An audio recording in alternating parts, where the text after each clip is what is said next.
अरे पिया के प्यार का रतिया तरतिया बहार दिन भयो के का कहे हमरा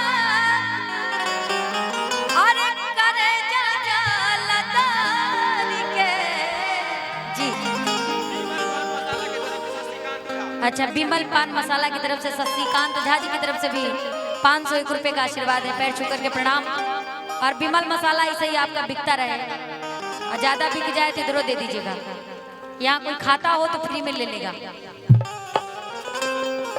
कि का कही हमरा अरे करे जा लतारी के दिलवा ले गइले दिलवा ले गइले दिलवा ले गइले राजा बोतल में भर के दिलवा ले गइले राजा बोतल में भर के बुढ़िया दियावे पिया के प्यार का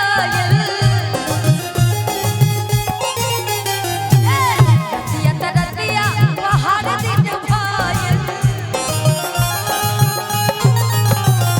बुढ़िया दियावे पिया के प्यार का रतिया तरतिया बहार दिन भायल का कहे हमरा करे जा लतारी के का कहे हमरा करे जा लतारी के दिलवा ले गइले हो दिलवा ले गइले राजा बोतल में भर के दिलवा ले गइले राजा बोतल में भर के।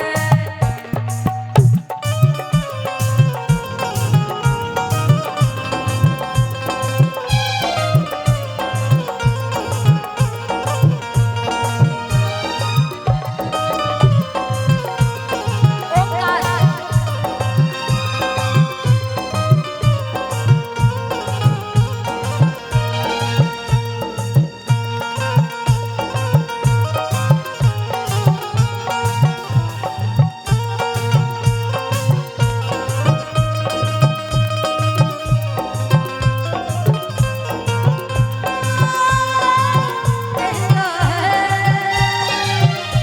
जब तक ना पड़े आशिक की नजर जब तक ना पड़े आशिक की नजर सिंगार अधूरा रहता है घट के यार से दिल भर का दिल भर का दिल भर का दिल भर का दिल भर का दिल भर का।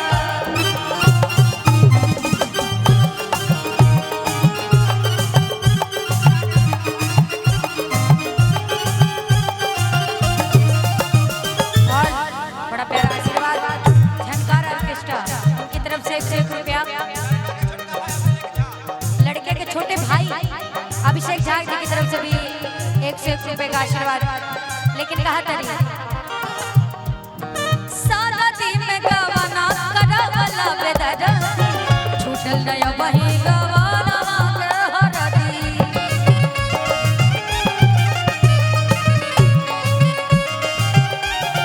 सारा दिन में गवाना करवला बेदरदी छूटल नया वही गवाना के हरदी छूटल नया वही गवाना के हरदी।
ताली बजा दीजिएगा।